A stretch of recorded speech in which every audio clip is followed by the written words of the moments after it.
A inflação, a pergunta que lhe faço é: há uma falta de verdade nessas colocações do senhor ou um complemento das informações, uma vez que a gente entende que tanto a pandemia quanto a guerra deixam um cenário mundial a ponto da gente ter informações Estados Unidos, Europa batendo pico de inflações de mais de 40 anos, combustíveis no teto desses países, Argentina, nossa vizinha aqui, em situações delicadíssimas com relação à inflação e até na forma de governo de lá, isso é um ponto a ser dito pelo senhor, complementando-se. Com relação ao combustível, né? O senhor foi ministro do Temer e quem interviu, teoricamente essas são informações, precisou intervir na Petrobras, foi o Temer por ocasião do buraco que foi deixado, teoricamente, pela Dilma.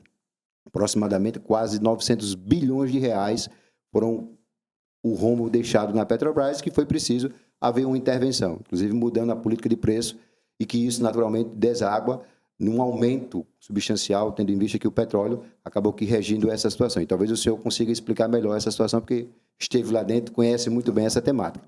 Eu estou ponderando isso para lhe perguntar o seguinte: como o Paulão bem perguntou, o senhor fez parte dessa liderança pelo impeachment, pela derrubada da Dilma, né? Correlação lá com Cunha, correlação com Temer, e depois o senhor se tornou ministro.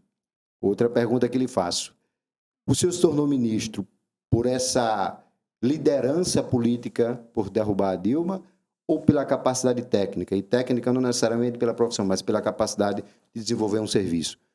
Bom, eu vou começar pelo seu questionamento, né? Então, eu fui ministro, a política de preço da Petrobras, ela remonta ainda ao governo Temer.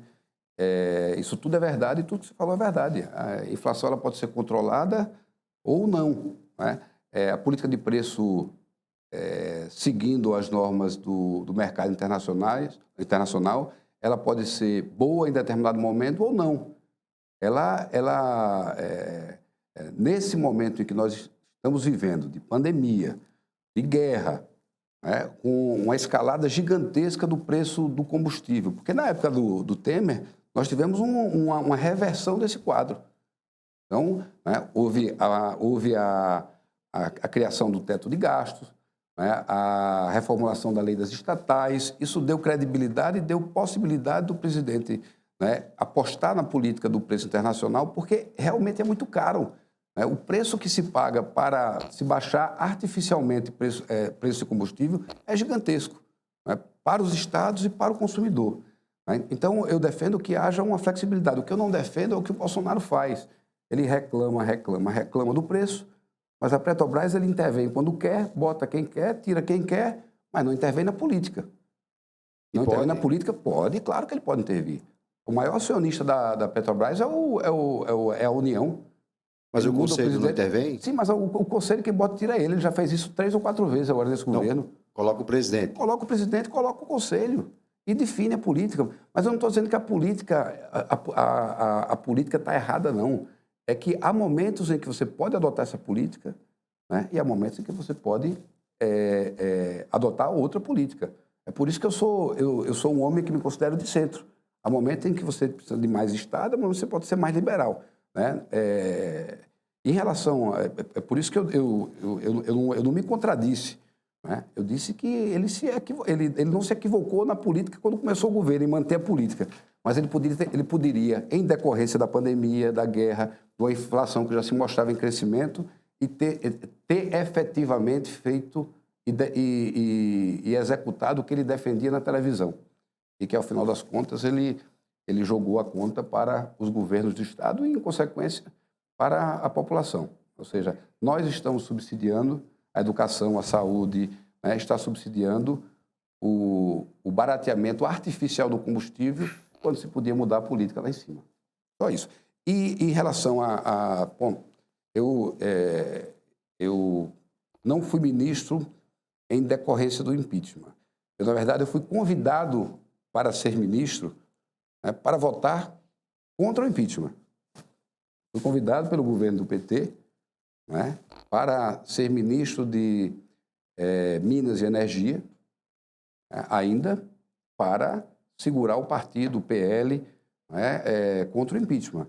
E eu fui muito claro com o meu partido. Disse, olha, se nós aceitarmos um ministério no momento político de um processo de impeachment, né, o partido iria ficar numa situação terrível, está se vendendo naquele processo. Né? Ao contrário, eu rompi com o partido, entreguei a liderança, né, entreguei a liderança do meu partido, um partido que tinha 40 deputados, enfrentei a presidência do meu partido, porque eu acreditava que a gente poderia melhorar o Brasil naquele momento. Né? Pela primeira vez na vida, o Valdemar, que era o presidente, ele perdeu uma votação na bancada. Né? 27 deputados me acompanharam, 13 acompanharam o impeachment. E foi depois houve a composição com o governo Temer, e eu não disputei essa indicação. Né? O partido, eu não era mais o nome do partido. O nome do partido era outro deputado. O presidente se escolheu, né, porque me conhecia, porque a gente tinha uma relação próxima e porque conhecia o meu trabalho. Né? Eu atuei muito na Comissão de Infraestrutura da Câmara, na Comissão de Justiça, no plenário da Casa. Né? Então, eu acho que isso foi que me deu sustentação para receber essa indicação. E posso dizer que sinto muito orgulho do tempo que fui ministro. Eu posso ter até alguns arrependimentos por isso que eu digo, eu quero que passe um pouquinho o tempo para eu fazer uma avaliação da minha posição política. Mas, enquanto ministro, eu recebi um ministério paralisado pela crise de 2013, 2014. Né? Eu fui prestigiado, mas a gente desenvolveu o projeto, retomamos obras importantíssimas no Brasil, desenvolvemos um programa de concessão de ativos que é um sucesso até hoje, foi mantido pelo atual governo e não tenho dúvida que será mantido pelo próximo, seja de direita, mais à direita ou mais à esquerda. Né? E aqui para Alagoas, nós construímos o viaduto da Polícia Rodoviária Federal, retomamos a duplicação da BR-101, que estava paralisada há 5 anos, entregamos completa até Recife, quase pronta até Sergipe. Deixei, sei lá, 20 quilômetros faltando, tem 3 anos e meio e nem um buraco lá. O buraco de São Miguel demorou 1 ano para ser tapado. Nós fizemos a pavimentação da BR-316 entre Carié, no Alto Sertão, e Inajá, em Pernambuco, uma obra que tirou Canapi e o Alto Sertão de Alagoas do isolamento. Essa também é uma obra que foi muito importante. Dragamos o porto de Maceió, que praticamente não entrava mais navio, nem de carga, nem navio de cruzeiro, que é fundamental para o turismo. Fiz o projeto, iniciei a obra do terminal de passageiros do Porto de Maceió. Recuperamos essas rodovias federais inteiras, 316, a 104 aqui, que passa pela região da Mata de Alagoas inteira. Fiz o EVTEA, hoje eu recebi de manhã uma mensagem do Ministério, eu ainda tenho muito amigo lá, e o ministro Tarcísio trabalhou comigo. É um homem preparadíssimo, está disputando o governo de São Paulo. Eu sei reconhecer um homem que é preparado e que está desempenhando bem a sua função. Tarcísio é meu amigo e a gente se comunica. E hoje eu recebi, ele está disputando a eleição, mas quem está tocando o ministério é o grupo, né, lá da infraestrutura, que é muito qualificado. Hoje foi licitado agora o projeto executivo da duplicação ali de Maceió, do viaduto da PRF, até a BR-101, ou seja, passando por Satuba, Pilar, né, e do polo ainda até Marechal Deodoro. Né, uma duplicação que é extremamente necessária, vai ser a próxima grande obra rodoviária do estado de Alagoas.